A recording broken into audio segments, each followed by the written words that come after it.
Bueno, buenas tardes, bienvenidos a esta clase de patología ósea y cartilaginosa. Les dejo, por ser uno de los últimos videos, una foto del Hospital Santo Yani, que es donde trabaja gran parte del equipo de la Cátedra de Patología de la UAI. Muy bien, tenemos que empezar hablando de el tejido óseo, que por favor uno de los conceptos que tenemos que tener bien presente, que es un tejido vivo, un tipo de tejido conectivo especializado, compuesto básicamente por matriz ósea, mm, con un componente orgánico responsable del 35% de su peso, compuesto básicamente por colágeno, principalmente tipo 1, proteoglicanos, glucoproteínas, y un componente inorgánico responsable del 65% de su peso en seco, compuesto sobre todo por calcio y fósforo en forma de hidroxiapatita cálcica y bicarbonato, citrato, magnesio, sodio y potasio. ¿Mm? Recordemos que los tipos de células que encontramos en el tejido óseo es básicamente los osteocitos y osteoclastos. Recuerden que el osteocito es el que mantiene justamente el tejido óseo, y el osteoclasto, que en realidad forma parte del sistema mononuclear fagocítico, interviene activamente en la reabsorción del hueso. Ustedes recordarán que existen distintos tipos de hueso según su tamaño. Tenemos huesos largos, planos y cortos, ¿sí? Básicamente, bueno, acá tenemos un fémur, prototipo del hueso largo. Recuerdan que tenemos un cuerpo o diáfisis. Voy a cambiar el color del cursor para que sea mejor. Un cuerpo o diáfisis, una metáfisis, que es básicamente esta zona a partir de la cual crecen los huesos largos. ¿Se acuerdan que ahí era donde se producía la osificación endocondral?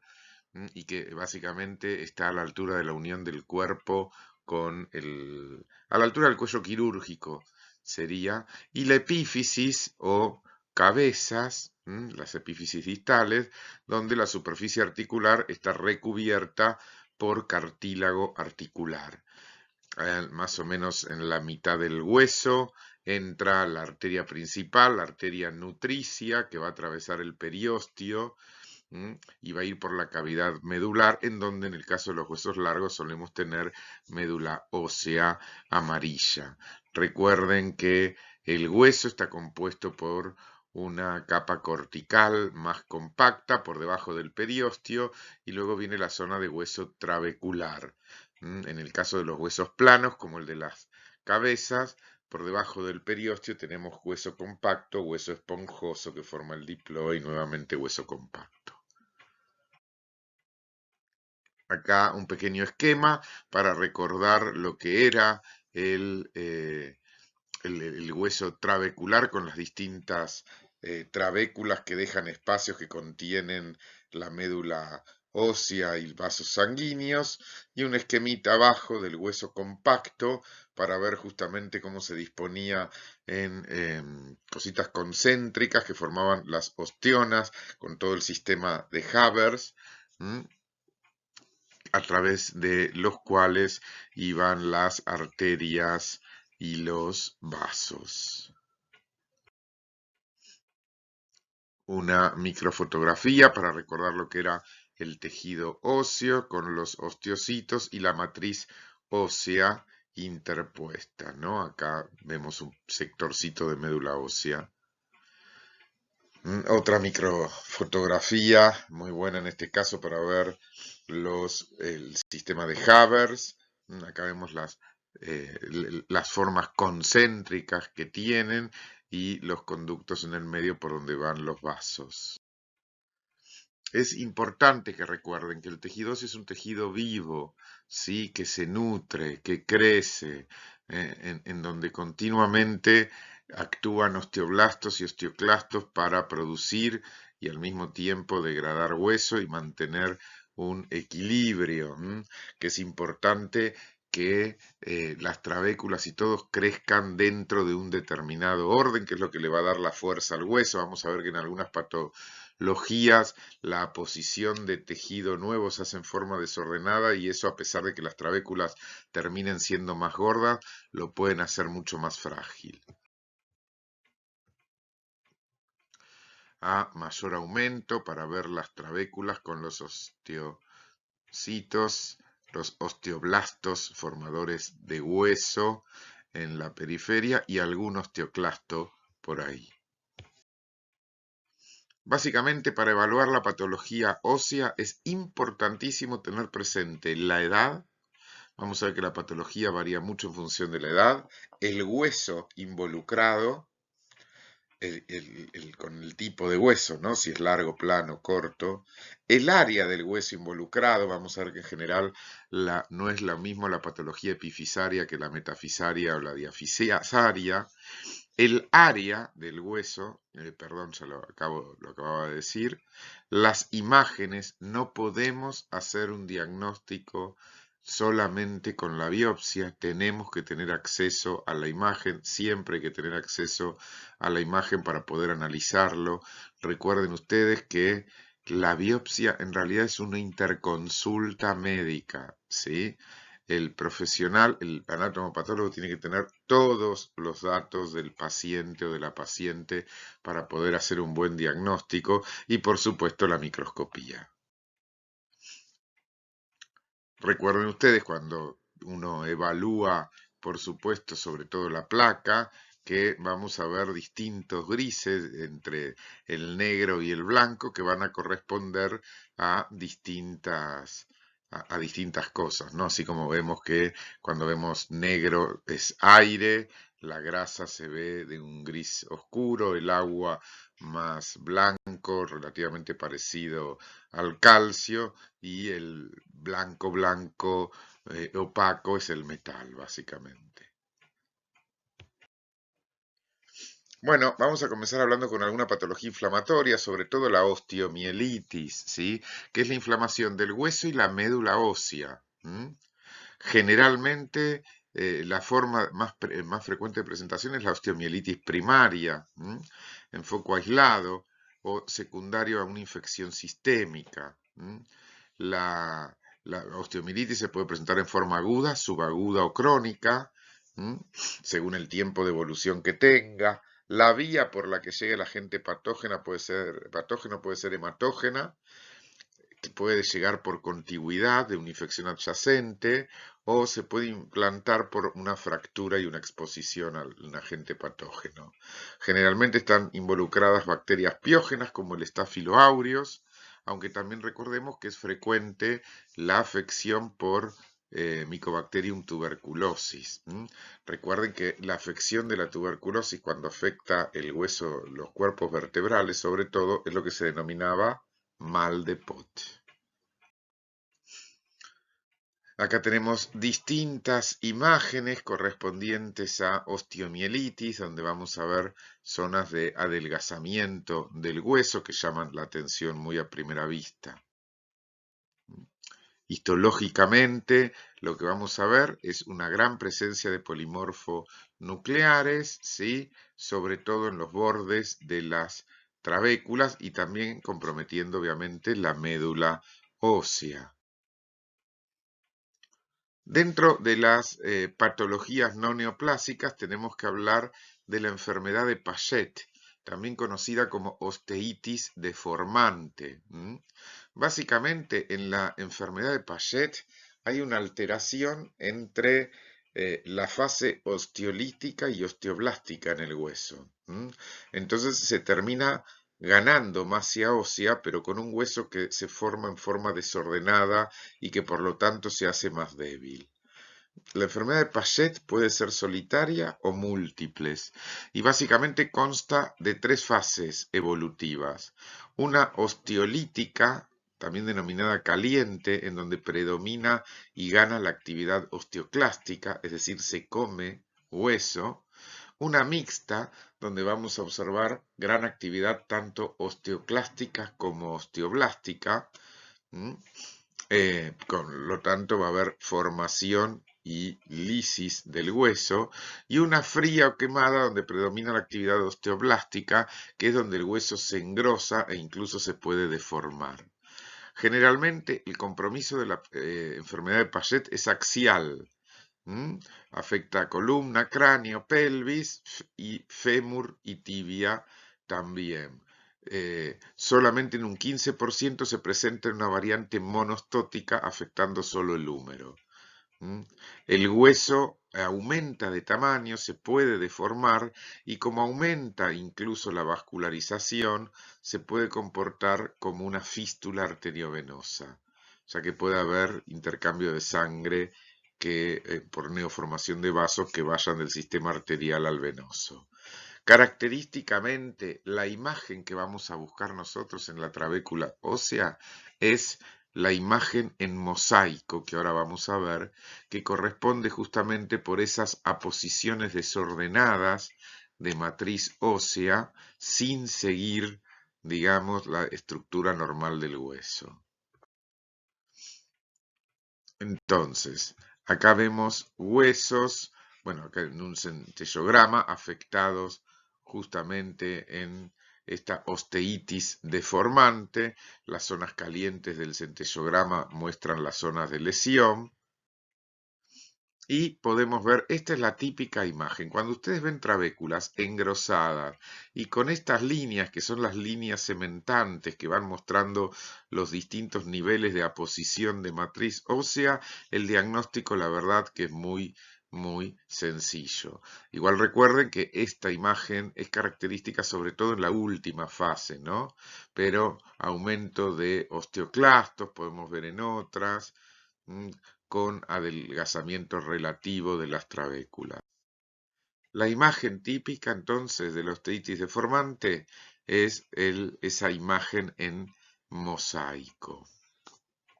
Y ahora sí, vamos a comenzar hablando por lo menos de lo que son los principales tumores óseos, donde vamos a ver tumores benignos, formadores de hueso, y tumores malignos, formadores de hueso. Dentro de los benignos formadores de hueso tenemos el osteoma. El osteoma, que como su nombre lo indica, por terminar en oma, justamente por ser un tumor mesenquimático, a priori uno sabe que es benigno, en donde va a haber una formación de hueso. Los osteomas pueden ser medulares, es decir, que provocan un crecimiento de hueso hacia la médula, muy frecuente cuando se da en pelvis, costilla y fémur, que afecta generalmente a adultos y con una prevalencia 1 a 1 entre varones y mujeres. O puede tener un crecimiento parosteal, es decir, hacia el exterior del hueso, que es como se presentan más frecuentemente los osteomas en los huesos craniofaciales, ¿sí? Generalmente, cuando aparecen los huesos craniofaciales puede afectar a cualquier edad. Cuando afecta huesos largos es en personas de entre 40 y 60 años, con una leve predominancia de mujeres, y a veces se asocia a algún síndrome hereditario, como puede ser el síndrome de Garner. Se acordarán que el síndrome de Garner era una variante de la poliposis adenomatosa familiar, una enfermedad autosómica dominante, donde aparte de los múltiples pólipos intestinales, podíamos tener manifestaciones extraintestinales como osteomas múltiples, algún tumor del tejido conectivo, incluso carcinoma de tiroides. Acá podemos ver distintos osteomas, ¿sí? Observen que ustedes lo van a ver más blanco dentro de lo que es la placa, porque lo que hay es una formación de hueso. Acá un osteoma, ven que al corte es tejido óseo, bien compacto por la nueva formación. Un ejemplo de osteomatosis múltiples. Miren cómo afecta sobre todo, obviamente, los huesos craniofaciales. Histológicamente vemos hueso, tejido óseo maduro con osteocitos. Acá incluso formación de trabéculas, si bien pueden estar un poco engrosadas, pero no vamos a ver las típicas líneas de cementación que muestran un crecimiento tan desordenado como en la enfermedad de Paget. Histológicamente predomina la formación de matriz osteoide, ¿sí? Hay, dentro de los tumores formadores de hueso, tenemos que prestar especial atención al osteoma osteoide, que es un tumor benigno formador de osteoide y hueso de bajo potencial de crecimiento, que se suele presentar en huesos largos, muy frecuentemente en la tibia, que tiene una sintomatología dolorosa clásica. Es el paciente, generalmente un paciente joven, eh, de hecho, es relativamente frecuente, representa el 12% de los tumores óseos benignos y el 3% de todos los tumores óseos, eh, pero el paciente presenta un dolor muy exquisito, muy puntual. Incluso el paciente lo puede identificar, puede decir, me duele exactamente acá, ¿sí? Y tiene una característica ese dolor, calma con aspirina. Suelen ser menor a 2 centímetros. El tratamiento tiene un pronóstico excelente. Muchas veces se espera que el paciente termine de crecer a los 18 años, cuando uno se asegura que el hueso no crece más, o con curetaje o con tratamiento de radiofrecuencia, tiene un excelente pronóstico. Acá tenemos los principales lugares, ¿sí? Generalmente son muy frecuentes en las zonas de las metáfisis y tiene un marcado predominio en el sexo masculino. Son lesiones que característicamente se ven como en escarapela, ¿sí? Justamente porque tienen dentro de sí mismos zonas osteolíticas y osteoblásticas. Por eso se ve como con y con un ribete bien osteoblástico, por eso se ve como con forma de escarapela. Siempre a la altura de las metáfisis de los huesos largos. Histológicamente, acá lo tenemos. Miren acá cómo se ve esta formación como en escarapela, con un centro muy vascularizado, por eso actuarían las prostaglandinas ahí y por eso la aspirina tendría un efecto calmante inmediato sobre el dolor junto a la neoformación ósea aledaña. ¿Sí? Característico el hueso, la gran cantidad de vasos vascularizados dentro de la médula. A continuación tenemos el osteoblastoma, que antes se denominaba osteoma osteoide gigante. Es un tumor benigno, formador de osteoide y de hueso, pero a diferencia del osteoma osteoide tiene más de 2 centímetros. Si bien tiene un crecimiento en forma oval y expansivo, con límites en general bien definidos, a diferencia del osteoma osteoide, carece de esa esclerosis periférica y no tiene una radiografía específica, una imagen radiológica específica, como esa imagen en escarapela característica del osteoma osteoide. Por otro lado, no tiene la típica sintomatología de ese dolor a predominio nocturno que calma con aspirina, que sí tiene el osteoma osteoide. Aparte, a diferencia del osteoma osteoide, en vez de preferir huesos largos, tiene preferencia por el esqueleto axial. También va a tener un predominio bastante marcado por el sexo masculino y también su edad de mayor incidencia va a ser la segunda década. Podemos ver distintas imágenes sin una característica particular de osteoblastomas, perdón, en distintas localizaciones con preferencias por el esqueleto axial. Histológicamente se ve lo mismo, se ve formación de osteoide, algunas células gigantes, osteoclastos prominentes y un fondo como más fibroso y vascularizado. Macroscópicamente puede dar imágenes de aspecto bastante destructivos, como vemos en la foto macroscópica que está abajo a la izquierda, que incluso puede llegar a simular el tan temido osteosarcoma. Y de este es del que vamos a hablar ahora. El osteosarcoma con sus dos variantes, primario, mejor dicho, no con sus dos variantes, con sus dos formas de presentación. Primario, cuando no aparece directamente en un hueso sin patología previa, y el secundario, que aparece en aquellas personas con enfermedad de Paget, posradiación, postosteomielitis, con displasia fibrosa, con antecedentes de infarto óseo. El osteosarcoma central convencional es el clásico tumor maligno intraóseo de alto grado, productor de osteoides de hueso.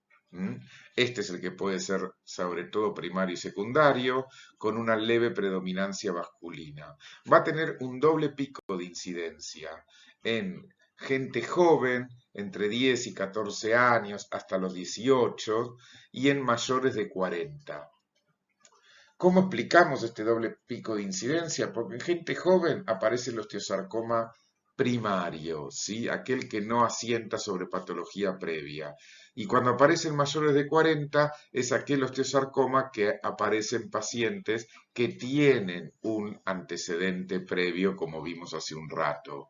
Más frecuente en metáfisis de huesos largos, se dice que el osteosarcoma ama la rodilla y huye del codo, justamente porque son los lugares de mayor incidencia. Tiene distintas variantes, rico en células gigantes, tipo osteoblastoma, epitelioide, tipo condroblastoma, etc. Pero lo importante que tienen que rescatar es que es el principal tumor formador de hueso. Acá tenemos nuevamente el esquema con las principales localizaciones, como pueden ver, el borde, el extremo inferior del húmero, el superior de la tibia y el proximal, el extremo distal del fémur, el proximal de tibia y el proximal de húmero son los lugares más frecuentes, con una ligera predominancia en el sexo masculino y nuevamente la mayor incidencia la tenemos en la segunda década. Puede dar imágenes osteoblásticas y osteolíticas, en general imágenes mixtas, en donde ustedes pueden ver que suele levantar el periósteo, comprometer incluso partes blandas. Característicamente en la radiografía, este levantamiento del periósteo produce lo que la imagen que se denomina triángulo de Cotman.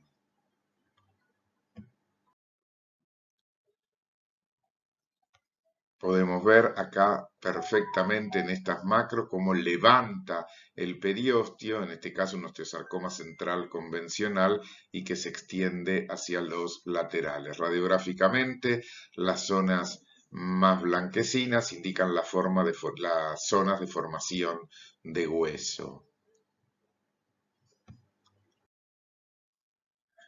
Al momento del diagnóstico, generalmente suele tener metástasis, muy frecuente las metástasis en los pulmones. En ese caso, el pronóstico ya, por supuesto, es bastante malo. Y podemos ver formación de matriz osteoide y las células con distintos grados de atipía. Por supuesto, recuerden que como tiene distintas variantes, vamos a tener variantes con más vasos, la telangiectásica, con más células fusocelulares, con más cantidad de osteoclastos, la variante con predominio de células gigantes. Dentro de los tumores formadores de cartílago tenemos el encondroma, que es un tumor benigno intramedular compuesto por cartílago maduro. Es cartílago maduro que crece hacia la medular del hueso. Radiológicamente podemos observar lesiones centrales o excéntricas, lítica, que puede tener calcificaciones punteadas o con aspecto en pochoclo. Histológicamente lo que vamos a ver es cartílago hialino maduro, rodeado de médula ósea normal. Habitualmente incluso pueden estar pseudoencapsulados por hueso lamelar normal. Tiene baja celularidad, excepto a veces en los dedos. casi nunca tiene cambios mixoides y a veces se asocia a otros síndromes como el de encontromatosis múltiple o el síndrome de Maffucci, donde aparte de la encontromatosis múltiple encontramos hemangiomas de partes blandas. La edad de mayor incidencia, como casi todos los tumores formadores de cartílago, es entre cuarta, quinta década. Acá vemos una típica imagen radiológica en los huesos de la mano, con el encondroma bien central y esa imagen como de pochoclo. Histológicamente nos encontramos con cartílago maduro que se mete en la medular, ¿sí? Con condrocitos bien formados, sin atipías.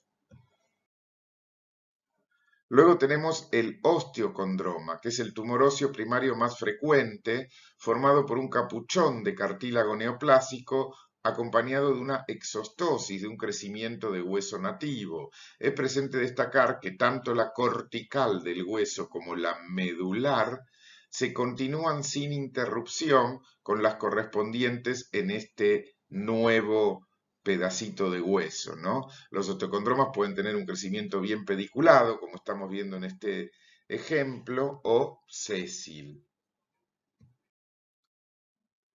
En el caso de los osteocondromas, en general la edad de aparición es un poco más temprana y es alrededor de la segunda década, con una predominancia bien marcada por el sexo masculino.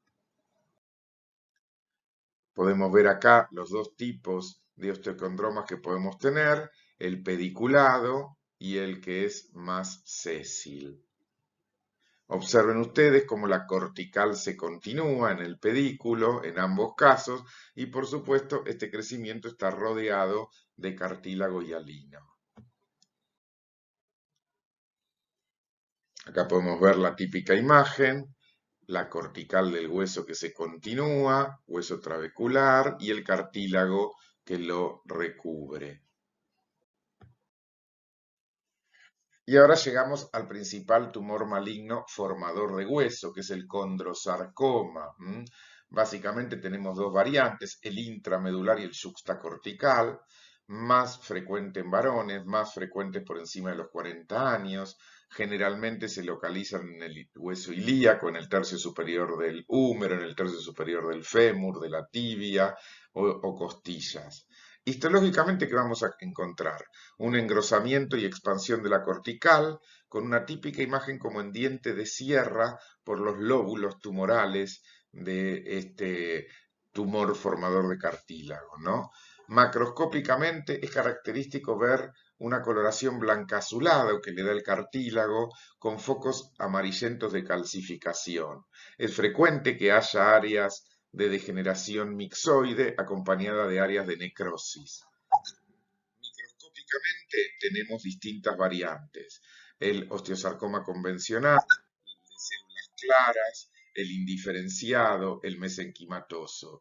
Generalmente se los clasifica de grado 1 a 3, grado 1 cuando hay una leve hipercelularidad, condrocitos con escasa atipía, núcleos vesiculosos, nucleolo pequeño, poca mitosis. Los condrosarcomas grado 1 tienen una buena sobrevida 5 años. Por el contrario, en el otro extremo, el grado 3, son aquellos condrosarcomas muy celulares, con abundante pleomorfismo, con muchas mitosis e incluso con células gigantes tumorales. Y en estos casos vemos que la sobrevida es prácticamente la mitad. Son frecuentes las metástasis a pulmón, cerebro, hígado o riñón.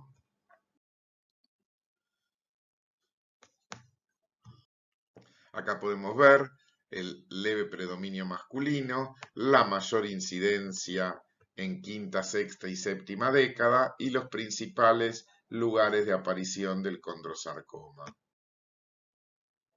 Podemos ver cómo expande esta imagen lítica. Acá no vamos a ver zonas muy radiopacas, porque justamente lo que predomina es el cartílago, y vemos macroscópicamente cómo tiene esas áreas un poco mixoides, o incluso la típica coloración un poco más azulada, ¿sí? Por todos por los lóbulos, digamos, tumorales con la formación de cartílago.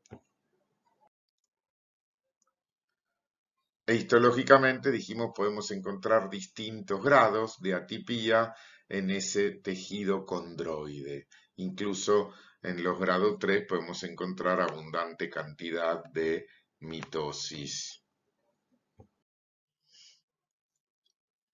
Después tenemos el tumor de células gigantes u osteoclastoma, más frecuente entre los 30 a 40 años y con una predominancia en mujeres. Característicamente es un tumor epifisario, se localiza en las epífisis de fémur, tibia, radio, húmero, incluso peroné.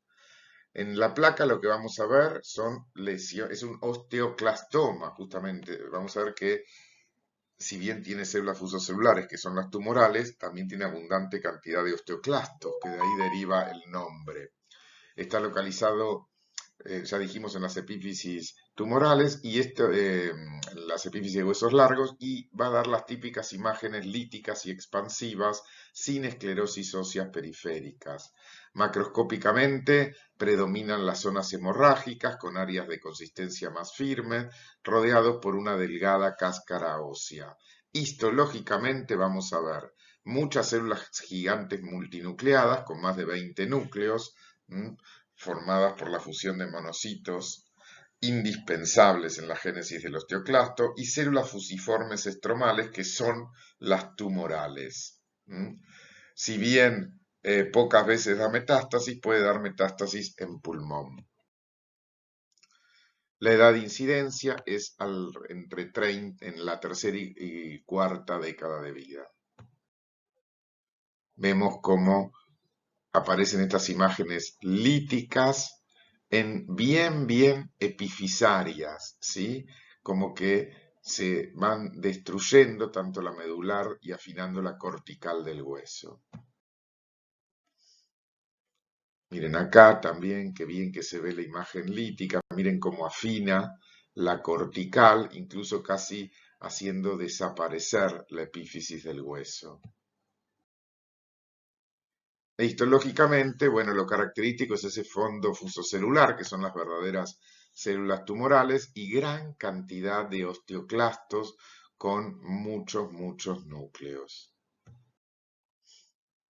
Bueno, luego tenemos que hablar del sarcoma de Ewing, que es importante que lo recuerden porque este es otro tumor de células pequeñas, redondas y azules, ¿sí?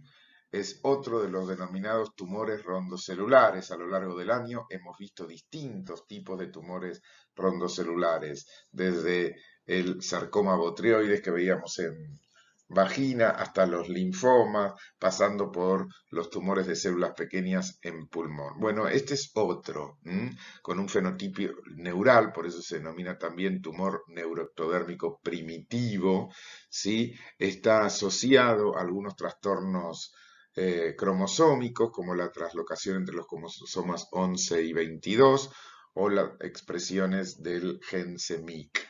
Es más frecuente en varones, sobre todo por debajo de los 15 años. Es un típico tumor diafisario de huesos largos, húmero, fémur y tibia.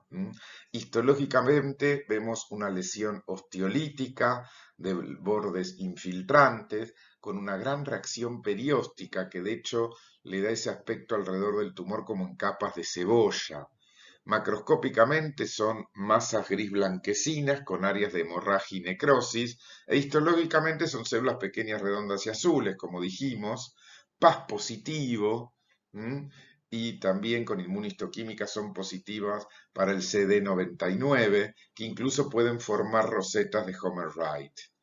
Las metástasis en el sarcoma de Ewing son frecuentes por vía hemática a pulmón, pleura, calota e incluso sistema nervioso central.